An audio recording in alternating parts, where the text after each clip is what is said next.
English as a subject अगर literature की हम तैयारी करते हैं तो उसे हम कई तरीके से वर्ड टू वर्ड पढ़ के वोकैब को समझ के अच्छी तरह से उसकी प्रिपरेशन की जा सकती है। लेकिन ग्रामर को हम रट के नहीं कर सकते, उसको डिटेल वाले रूल से भी उतना अच्छा नहीं समझ सकते हैं जितना उसे शॉर्ट में समझा जा सकता है। हेलो स्टूडेंट्स, मैं कविता शर्मा। मैंने हमेशा इंग्लिश ग्रामर के रूल्स को डिटेल से हटाकर एक नए तरीके से इंटरेस्टिंग वे में बहुत शॉर्ट मेथड से हमेशा स्टूडेंट्स को समझाने की पढ़ाने की कोशिश की है। और उसी वाले तरीके से मैं आज एक ग्रामर का बहुत इम्पॉर्टेंट टॉपिक जो कि सभी एग्जाम्स में आता है, syntax means correction of the sentence, जिसे पूरी ग्रामर पढ़ने के बाद किया जा सकता है, लेकिन मैंने उसे बहुत शॉर्ट और इंटरेस्टिंग मेथड में समझाने की कोशिश की है। आज मैं उसे करवा रही हूँ, आप देखिएगा। ग्रामर के किसी भी टॉपिक को समझने के लिए टेंस की बेसिक नॉलेज होना बहुत ज़रूरी है, लेकिन उसके लिए पूरे टेंसेस को हम पढ़ें वो ज़रूरी नहीं है, लेकिन एक पहचान पता होनी चाहिए कि कौन सा टेंस है।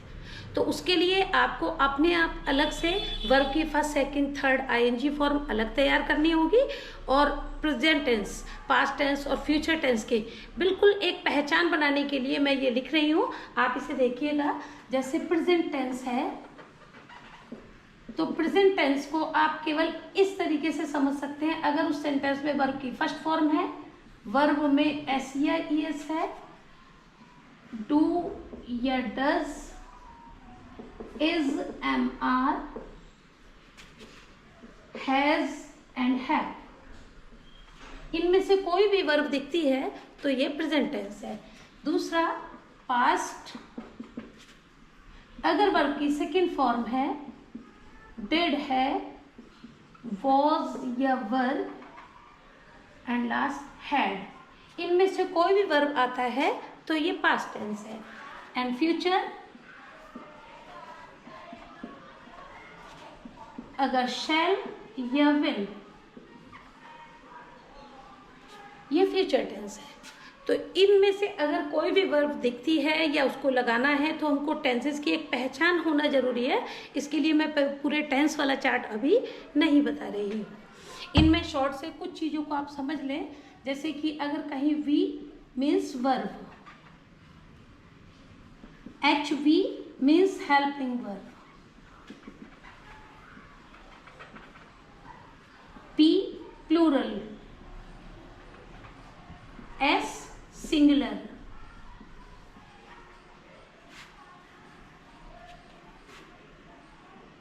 N noun, pro pronoun. कुछ इस तरीके के शब्दों का प्रयोग, इस तरीके के कुछ शॉर्ट वर्ड का प्रयोग मैं करूंगी, तो आप उसको डिटेल में समझ लें कि ये इस तरीके से होने हैं। देखिएगा इसका सिंटैक्स का फर्स्ट रूल। अगर किसी भी सेंटेंस में junior, senior, inferior and prefer, इनमें से कोई भी वर्ड मिलता है तो करेक्शन में पूरे सेंटेंस में इनके बाद हमेशा देन लिखा हुआ आता है, आपको इसे हटाकर टू लगाना है। बस इतना रूल है। जैसे I prefer tea than coffee, तो इसमें केवल इतना करेक्शन है, इसकी जगह टू यूज। सेकेंड रूल, तो ये मैंने केवल एक वर्ड लिया है, ऐसे इनमें से किसी भी वर्ड के साथ आपको इसी तरह यूज करना है। सेकेंड सेंटेंस, अगर किसी भी सेंटेंस में सब्जेक्ट की जगह वन यूज हो और आगे जाकर हिज, हर, किसी भी प्रोनाउन का पॉसेसिव केस यूज हो, तो आपको अगर सब्जेक्ट वन है तो बीच में किसी और प्रोनाउन का पॉसेसिव केस नहीं लगाना चाहिए, इसकी जगह हमेशा वंस लगाते हैं। जैसे one should do his duty, तो इसमें हिज एरर है और इसकी जगह वंस, ये करेक्शन है। थर्ड रूल, अगर किसी भी सेंटेंस में चाहे स्टार्टिंग में या सेंटेंस के बीच में unless, until, refuse, deny, forbid and lest, इनमें से कोई भी वर्ड मिलता है तो इनके बाद सेंटेंस कभी भी नेगेटिव नहीं बनाते हैं। नॉट अगर होगा तो उसे हटा देते हैं। फॉर एग्जाम्पल, जैसे कि he forbid me not to go out, तो इसमें नॉट टू गो आउट में से नॉट रिमूव होगा, हटेगा इसमें से। He forbid me to go out. Syntax के 3 रूल तो हो चुके हैं। फोर्थ रूल है कि अगर किसी भी एडजेक्टिव मीन्स विशेषता, adjective rich, poor, brave, needy, weak, ऐसे कोई भी अगर एडजेक्टिव हैं और इन्हें हमें प्लूरल बनाना है तो हम इनमें कभी भी एस या ईएस नहीं ऐड करते हैं, बल्कि इससे पहले, इन सभी एडजेक्टिव से पहले अगर दी लगा दिया जाए तो ये वर्ड प्लूरल बन जाते हैं और इनके आगे की वर्ब भी फिर प्लूरल ही लगाते हैं। अगर एडजेक्टिव से पहले दी यूज होता है तो ये पूरा एडजेक्टिव प्लूरल बन जाता है, इसीलिए इसमें एस या ईएस नहीं लगाते हैं और आगे वर्ब प्लूरल लगती है। जैसे कि अगर हम लिख दें कि रिच आर हैप्पी, तो rich are happy, not one rich, सभी रिच के लिए कह रहे हैं, तो इससे पहले आएगा the rich are happy. Next rule है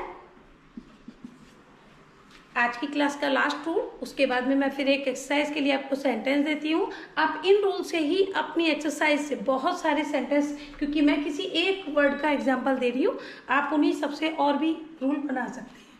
अब अगर किसी सेंटेंस में ईच, एवरी, वन, इधर, नेदर और इन सब के बाद अगर ऑफ आता है तो इनके बाद चाहे कोई नाउन हो या प्रोनाउन, नाउन या प्रोनाउन जो भी होगा वो प्लूरल होना चाहिए और वर्ब अकॉर्डिंग टू फर्स्ट, और ये सभी वर्ड माने जाते हैं सिंगुलर। ईच, एवरी, वन, इधर, निदर के बाद अगर ऑफ आता है तो ये सभी सिंगुलर होते हैं, इसीलिए इसी के अनुसार वर्ब भी सिंगुलर ही लगाते हैं। जैसे for example, each of the boy, each of the boy is busy,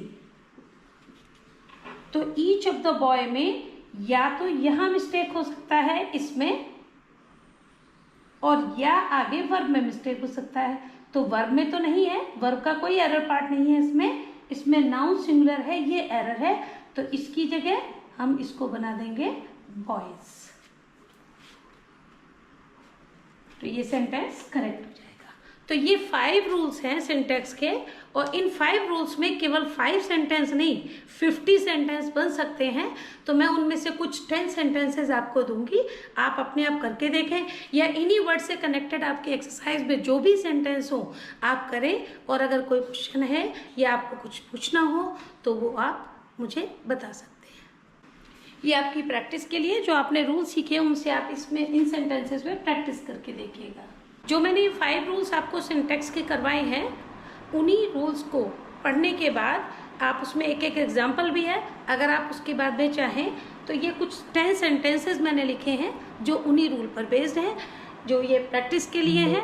और ज़रूरी नहीं केवल आप इन्हें करें, इनके अदर आप एक्सरसाइज में भी जो इन वर्ड से कनेक्टेड है उन सेंटेंस को जरूर करके देखें। जैसे फर्स्ट सेंटेंस है, one should respect her parents. Next, neither of us are busy. Third, rich should help poor. Fourth, I will not help you unless you do not work hard. Fifth number, Tulsidas is one of the greatest poet. Sixth number, don't go until he does not come. 7 number, I am junior than her. I am junior than you.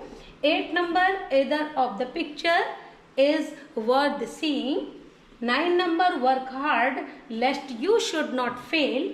And the last one is the one of the boys are absent.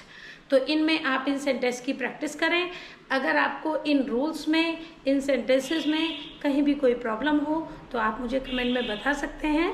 मिलते हैं next video.